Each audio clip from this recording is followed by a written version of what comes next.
बट्टू और भोलू भरी बारिश में उड़ते जा रहे थे। तभी बट्टू के पेट में दर्द चालू हो जाता है।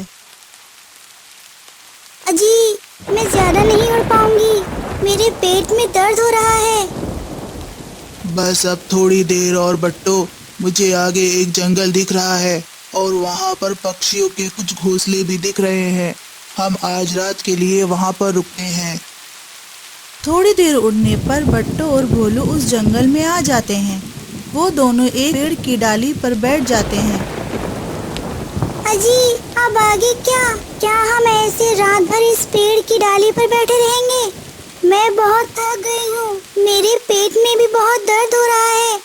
लगता है अब मैं जल्दी अंडे देने वाली हूँ।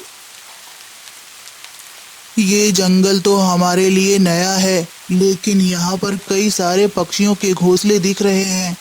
हमें किसी से मदद मांगनी होगी। बस आज की रात जैसे तैसे गुजर जाए। कल इसी जंगल में टूटा फूटा घोंसला बना लूँगा और अंडों से बच्चे बाहर आने तक हम इसी जंगल में रहेंगे। बट्टू और भोलू निकल पड़ते हैं। थोड़ी देर खोज करने के बाद उन्हें एक पेड़ पर घोंसला दिख जाता है। दोनों उस घोंसले के पास आ जाते हैं। भोलू घोंसले का दरवाजा खटखटाता है। अरे तुम दोनों कौन हो? क्या मैं आपको पहचानता हूँ? अरे भाई साहब, मेरा नाम भोलू है और ये है मेरी पत्नी बट्टू। हम इस जंगल के नहीं हैं, हम बहुत दूर से उड़कर यहाँ पर आए हैं। हमारे जंगल में बहुत बड़ा तूफान आया था, इसीलिए हमारा घोंसला टूट गया। हम जैसे तैसे करके अपनी जान बचाकर यहाँ तक पहुँचे हैं। मेरी पत्नी पेट से है और जल्द ही माँ बनने वाली है। क्या आज रात के लिए हम आपके घोंसले में रुक सकते हैं? हाँ, क्यों नहीं। तुम दोनों अंदर आ जाओ। वो दोनों अंदर जाने ही वाले थे, तभी सब्बो नाम की कौवी उन्हें रोक लेती है। अरे अरे रुको, तुम दोनों अंदर नहीं आ सकते। क्यों जी, आप ऐसे ही किसी भी ऐरे गहरे को घर के अंदर आने दोगे? ये तुम क्या कह रही हो? ये दोनों मुसीबत में हैं, हमें इनकी मदद करनी चाहिए। अगर ये दोनों मुसीबत में हैं, तो ये इनकी परेशानी है, ना कि हमारी। एक तो घर में रहने के लिए जगह नहीं है और ना खाने को अनाज। अगर इन्हें अंदर ले लेंगे तो हम मुसीबत में पड़ जाएंगे।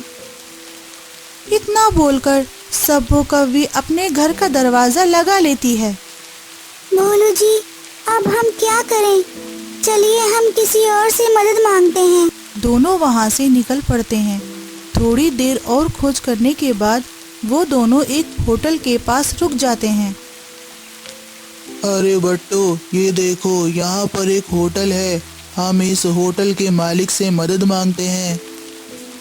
दोनों उस होटल के पास आ जाते हैं। उस होटल की मालकिन एक टुन्नी नाम की चिड़िया होती है। बहन जी, हम बहुत दूर से उड़कर इस जंगल में आए हैं। मेरी पत्नी पेट से है। क्या आज रात के लिए हम आपके होटल में रुक सकते हैं?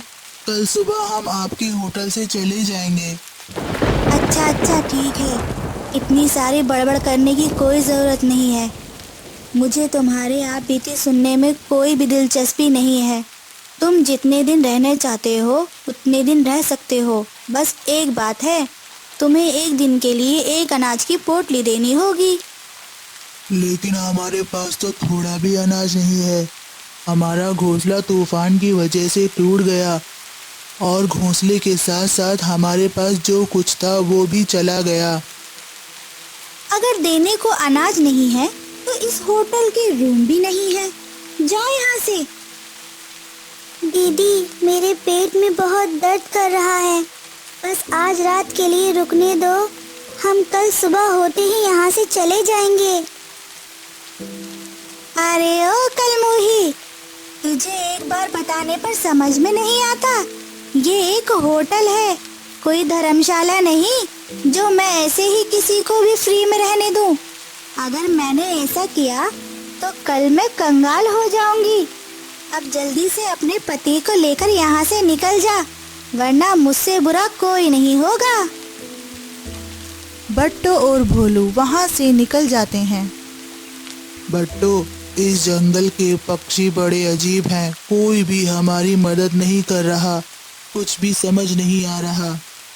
वो दोनों बातें कर ही रहे थे, तभी वहाँ पर साबू नाम का कौवा वहाँ आ जाता है। अरे ओ पक्षियों, तुम दोनों कौन हो और यहाँ बाहर इतनी तेज बारिश में क्यों बैठे हो? क्या तुम रास्ता भटक गए हो? भोलू सारी बात साबू को बता देता है। क्या आप हमारी कुछ मदद कर सकते हो? भोलू की बात सुनते ही साबू सोच में पड़ जाता है। अरे वाह, आज बहुत दिनों बाद ऐसा शिकार हाथ लगा है, मुझे ये मौका हाथ से जाने नहीं देना चाहिए। अरे भाई साहब, आप कहाँ पर खो गए? क्या आप हमारी मदद कर सकते हैं? हाँ हाँ, क्यों नहीं। अच्छा हुआ आप दोनों को मैं मिल गया। ये जंगल बहुत खतरनाक है, यहाँ पर बहुत सारे शिकारी पक्षी रहते हैं। आप जल्दी चलो यहाँ से, मेरे पीछे पीछे आओ। साबू वहाँ से चला जाता है और उसके पीछे पीछे बट्टू और भोलू भी। थोड़ी देर उड़ने के बाद साबू उन दोनों पेड़ पर बने टूटे फूटे घोंसले के पास ले आता है। अरे भाई साहब, आप ये हमें कहाँ लेकर आए हैं? अरे तुम दोनों डरो मत, इस जंगल में बहुत सालों से रहता हूँ, इसीलिए इस जंगल में मेरे बहुत सारे घोंसले हैं। इस घोंसले में कोई नहीं रहता, इसलिए इसकी हालत ऐसी हो गई है। लेकिन बाहर बारिश में अपनी जान दांव पर लगाकर रहने से तो अच्छा है। आप दोनों आज रात के लिए इस घोंसले में रहो, और हाँ, मैं इसके बदले आपसे कुछ नहीं लूँगा। आप जितने दिन चाहो उतने दिन यहाँ पर रह सकते हो। आपका बहुत बहुत शुक्रिया भैया, हम आपका ये एहसान कभी नहीं भूलेंगे। कोई बात नहीं बहना, अब तुमने मुझे भैया कहा है, अब तुम दोनों अंदर जाओ, मैं बाहर से दरवाजा लगा लेता हूँ। लेकिन ऐसा क्यों भाई साहब? ऐसा इसलिए क्योंकि इस जंगल में बहुत सारे शिकारी पक्षी रहते हैं और वो रात को शिकार की तलाश में घूमते रहते हैं। अगर वो यहाँ पर आ गए तो बाहर से घोंसले को ताला देखकर वो समझ जाएंगे ये घोंसला खाली है और वो यहाँ से चले जाएंगे। अब जल्दी से अंदर जाओ, मैं ताला लगा लेता हूँ। ये तो बहुत अच्छा आइडिया है भाई साहब, आपका बहुत बहुत शुक्रिया। भोलू और बट्टू घोंसले के अंदर चले जाते हैं। जैसे ही वो दोनों अंदर जाते हैं, साबू बाहर से दरवाजे को ताला लगा देता है और वहाँ से निकल पड़ता है। अरे वाह वाह, आज तो मेरी निकल पड़ी, इतने दिनों बाद इतनी आसानी से शिकार मिल गया। अब सीधा शिकारी चील के पास जाता हूँ और उन्हें यहाँ पर लेकर आता हूँ। मुझे इन दोनों के बदले अच्छा खासा इनाम मिलेगा। साबू अपनी ही धुन में मस्त मगन होकर जा रहा था, तभी सोनी मौसी ने अपने घोंसले की खिड़की से साबू को जाते हुए देख लिया। अरे ये कलमुहा साबू इतनी तेज बारिश में कहाँ जा रहा है? और रात भी काफी हो गई है। अरे हाँ, यहाँ पास में ही इसका एक पुराना घोंसला है। कहीं इसने पिछली बार की तरह किसी शिकार को अपने घोंसले में बंद करके तो नहीं रखा? मुझे जल्दी जाकर देखना होगा। सोनी मौसी अपने घोंसले से निकलकर साबू के पुराने घोंसले की तरफ निकल पड़ती है। थोड़ी ही देर में वो वहाँ पर आ जाती है। आते ही सुरीली मौसी ने देखा, घोंसले में तो बाहर से ताला लगा है। मुझे एक बार खिड़की से झांक कर देखना चाहिए। जैसे ही सोनी मौसी खिड़की से झांककर देखती है, उन्हें बट्टो और भोलू चिड़ा अंदर सोते दिखाई देते हैं। अरे बाप रे, मेरा शक सही निकला। यहाँ पर तो सच में दो पंछी हैं। इससे पहले साबू किसी शिकारी पंछी को लेकर यहाँ पर आ जाए, मुझे इन दोनों को बचाना होगा। सोनी मौसी किसी भी ताले को बिना चाबी के खोलने में माहिर थी। उन्होंने अपनी इसी खूबी की मदद से उस घोंसले के ताले को खोल दिया और दरवाजा खोलकर घोंसले के अंदर चली गई। जैसे ही वो अंदर जाती है, बट्टू और भोलू जाग गए। अरे तुम कौन हो? प्लीज हमें मत मारो, मेरी बेबी पेट से है, हमें छोड़ दो। अरे चुप रहो और मेरी बात ध्यान से सुनो। मैं तुम्हें यहाँ पर मारने नहीं बल्कि बचाने आई हूँ। अब जो मैं कहती हूँ चुपचाप सुनो।